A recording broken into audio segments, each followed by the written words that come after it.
গত বছর দফায় দফায় বন্যার ধকল গেছে সিলেট অঞ্চলের উপর দিয়ে। সেই দুঃস্বপ্ন এখনও তাড়া করে সিলেটবাসীকে। এরই মাঝে আবহাওয়া অধিদপ্তর সিলেটকে দিল আরও এক দুঃসংবাদ। দীর্ঘমেয়াদী পূর্বাভাসে আবহাওয়া অধিদপ্তর বলছে, এ মাসেই সিলেট অঞ্চলে হতে পারে আকস্মিক বন্যা, কারণ উজানে হবে ভারী বৃষ্টি। পূর্বাভাসে বলা হয়েছে, গত মাসে অর্থাৎ এপ্রিলে দেশে স্বাভাবিকের চেয়ে অনেক কম বৃষ্টি হয়েছে। তবে চলতি মে মাসে স্বাভাবিক বৃষ্টি হবে বলে জানিয়েছে আবহাওয়া অধিদপ্তর। তারা বলছে, এ মাসে 1 থেকে 2টি লঘুচাপ হতে পারে, আর মাসের দ্বিতীয় সপ্তাহে এই লঘুচাপের মধ্যে একটি ঘূর্ণিঝড়ে রূপ নিতে পারে।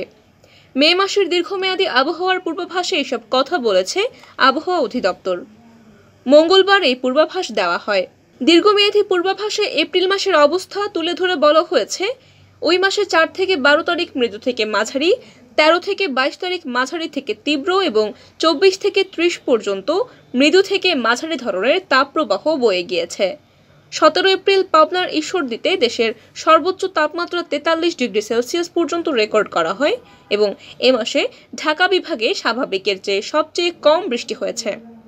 এপ্রিল মাস অনেক তপ্ত থাকলেও মে মাসে স্বাভাবিক বৃষ্টির সম্ভাবনা আছে বলে আবহাওয়ার পূর্বাভাসে বলা হয়েছে। এই মাসে 1 থেকে 3 দিন বজ্র, শিলাবৃষ্টি সহ মাঝারি থেকে প্রচণ্ড কালবৈশাখী এবং 3 থেকে 5 দিন হালকা থেকে মাঝারি কালবৈশাখী হতে পারে। আবহাওয়ার মাসব্যাপী পূর্বাভাসে বলা হয়েছে, এ মাসে দেশের পশ্চিমাঞ্চলে একটি প্রচণ্ড তাপপ্রবাহ হতে পারে। এছাড়া দেশের অন্যত্র 1 থেকে 2টি মৃদু বা মাঝারি ধরনের তাপপ্রবাহ বয়ে যেতে পারে। এই মাসে দিন ও রাতের তাপমাত্রা স্বাভাবিকের চেয়ে সামান্য বেশি থাকতে পারে। আবহাওয়া অধিদপ্তর বলছে, এ মাসে বঙ্গোপসাগর থেকে 2টি লঘুচাপ সৃষ্টি হতে পারে। এর মধ্যে একটি মাসের দ্বিতীয় সপ্তাহে ঘূর্ণিঝড়ে রূপ নিতে পারে। এছাড়া উজানে ভারী বৃষ্টিপাতের কারণে দেশের উত্তর পূর্বাঞ্চল অর্থাৎ সিলেট এবং উত্তরাঞ্চলে স্বল্পমেয়াদী আকস্মিক বন্যা হতে পারে। আবহাওয়া অধিদপ্তর আরও বলেছে, 8 থেকে 9 মে একটি লঘুচাপ সৃষ্টি হতে পারে এবং এ থেকে একটি ঘূর্ণিঝড়ে রূপ নিতে পারে।